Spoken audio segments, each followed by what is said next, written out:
Introduction. Trading या stock market का नाम सुनते ही आपके मन में एक इमेजिनरी पिक्चर बन जाती होगी, जिसमें आपको लगता होगा कि स्टॉक मार्केट में जाते ही व्यक्ति तुरंत पैसा कमा लेता होगा और कुछ समय में ही करोड़ों में खेलने लगता होगा। ये इमेजिनरी पिक्चर मन में आना एक नेचुरल बात है। आखिर हॉलीवुड और बॉलीवुड दोनों ही सिनेमाज ने ट्रेडर्स की छवि कुछ ऐसी ही शो की है, लेकिन फिक्शन और रियलिटी में जमीन आसमान का फर्क नजर आता है। लोग स्टॉक मार्केट में सुनहरे सपने लेकर चले तो जाते हैं, लेकिन उसमें से कुछ चंद लोग ही आगे बढ़ पाते हैं और उन चंद लोगों में बहुत कम होते हैं जो इस काम में लगातार सफल रह पाते हैं। आज की सिचुएशन अगर देखी जाए तो पूरा स्टॉक मार्केट रूस और यूक्रेन की वॉर के चलते हिल गया है, लेकिन इस मुश्किल समय में भी बहुत से ऐसे ट्रेडर्स होंगे जो इस आपदा को भी अवसर में पलटने में लगे होंगे। एक अच्छा ट्रेडर न केवल अपने काम पर कंसंट्रेट करता है, बल्कि ये भी ध्यान देता है कि आगे आने वाली अननोन मुश्किलों का सामना कैसे करना है। जो ट्रेडर इस चीज पर ध्यान नहीं देता वो ज्यादा देर तक इस स्टॉक मार्केट जैसी कॉम्पिटिटिव जगह पर टिक नहीं पाते हैं। स्टॉक मार्केट कुछ लोगों को बादलों की ऊंचाइयों पर उठा देती है, तो वहीं कुछ लोगों को जमीन पर कीड़ों की तरह मसल देती है।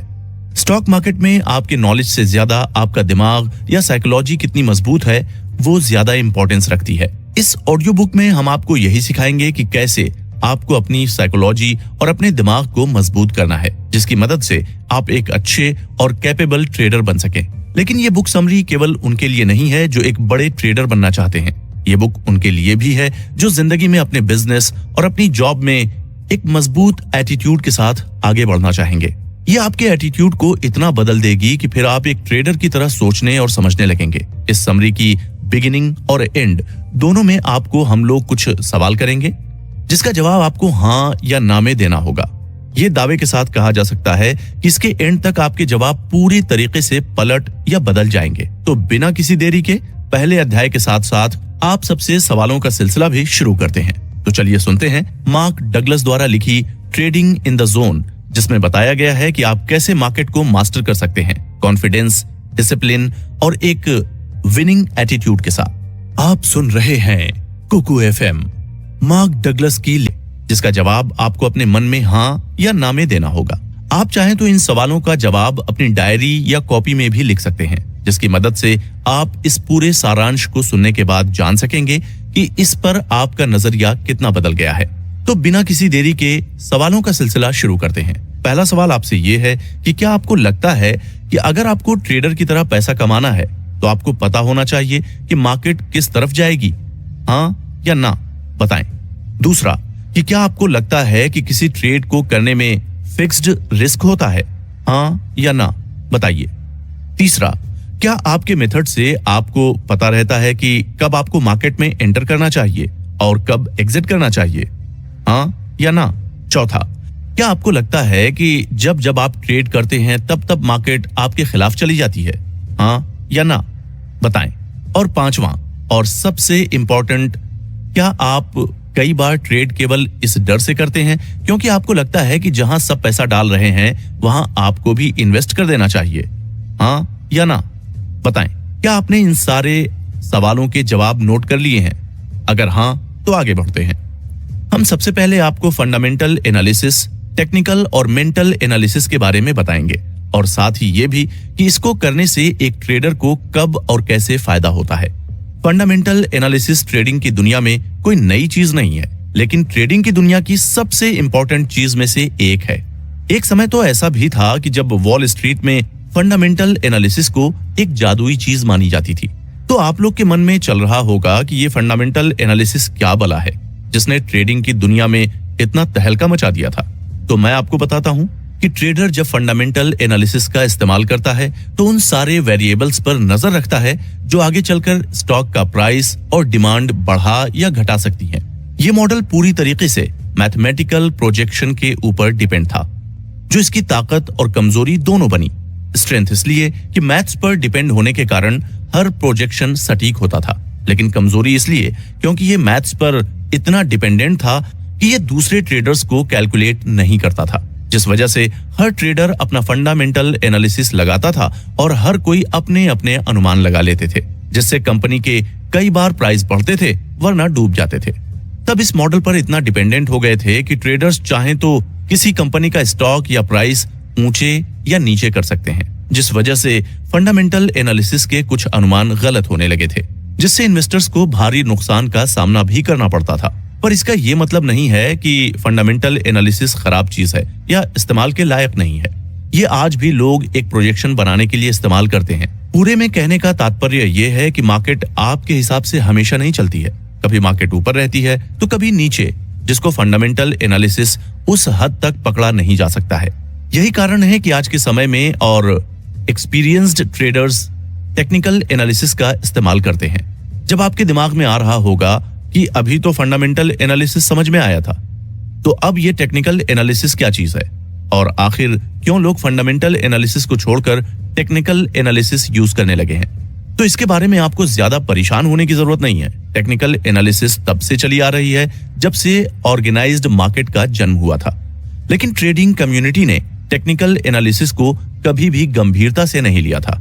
कुछ गिने चुने लोग ही इसका इस्तेमाल किया करते थे, लेकिन 1980 की शुरुआत से ये ज्यादा फेमस होने लगा था। नए ट्रेडर्स जानते थे कि टेक्निकल एनालिसिस ही ट्रेडिंग का फ्यूचर है। टेक्निकल एनालिसिस के पास बहुत सी इंफॉर्मेशन होती थी, जैसे कि उसे पता होता था कि किसी भी दिन, हफ्ते या महीने में कितने लोग मार्केट में पैसा लगाएंगे। बातचीत की भाषा में कहा जाए तो टेक्निकल एनालिसिस लोगों की ट्रेडिंग हैबिट का अनुमान लगा लेते थे, क्योंकि ऐसे बहुत से ट्रेडर्स हैं जो हमेशा एक ही तरीके का ट्रेड किया करते थे, जिससे एक टेक्निकल एनालिस्ट पता लगा लेता था कि किस जगह या किस कंपनी में एक व्यक्ति कितना इन्वेस्ट करेगा, जिस कारण फ्यूचर प्राइस मूवमेंट का अनुमान लगाना ट्रेडर्स के लिए बहुत आसान हो गया था। फंडामेंटल एनालिसिस की तरह ट्रेडर को पहले की ट्रेडिंग के हिसाब से अनुमान नहीं लगाना होता था, बल्कि अब ट्रेडर टेक्निकल एनालिस्ट वर्तमान की स्थिति के हिसाब से अनुमान लगा सकता था, जिससे फंडामेंटल एनालिसिस के कारण जो एक रियलिटी गैप आ जाता था वो काफी हद तक टेक्निकल एनालिसिस की वजह से कम हो जाता था, जिसका सीधा मतलब ये है कि प्रोजेक्शन बहुत एक्यूरेट हो गए थे, जिससे सारे ट्रेडर्स धीरे धीरे फंडामेंटल एनालिसिस से टेक्निकल एनालिसिस की तरफ बढ़ने लगे थे।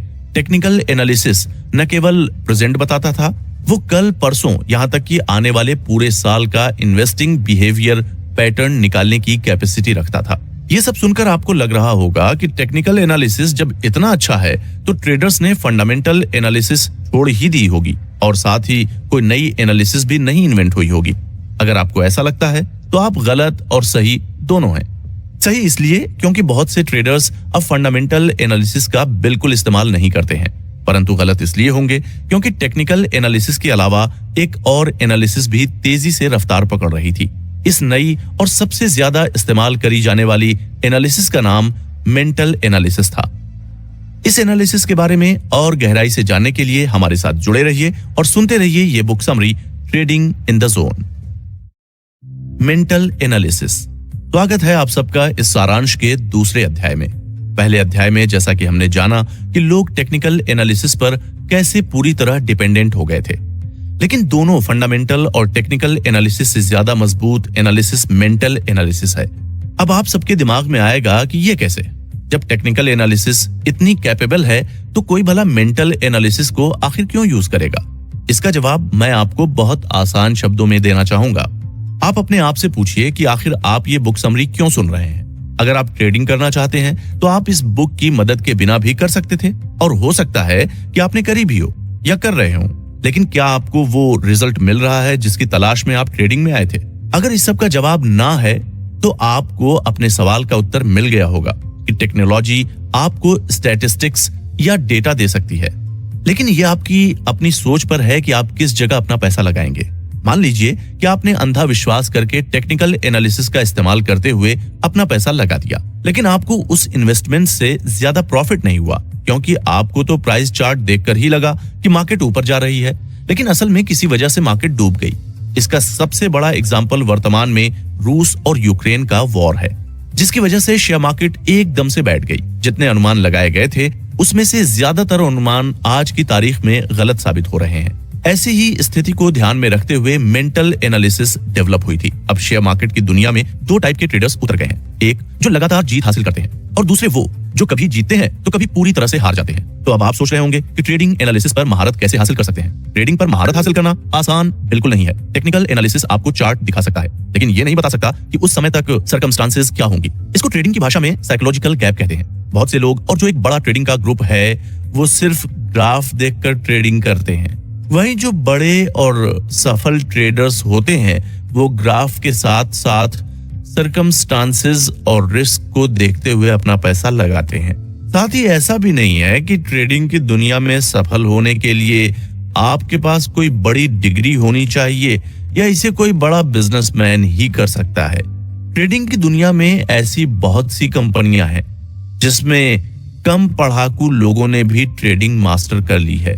साथ ही ऐसी भी बहुत सी कंपनियां हैं जहां बड़े बड़े डॉक्टर, लॉयर और बिजनेसमैन ने अपना पूरा पैसा ट्रेडिंग में लुटा दिया है।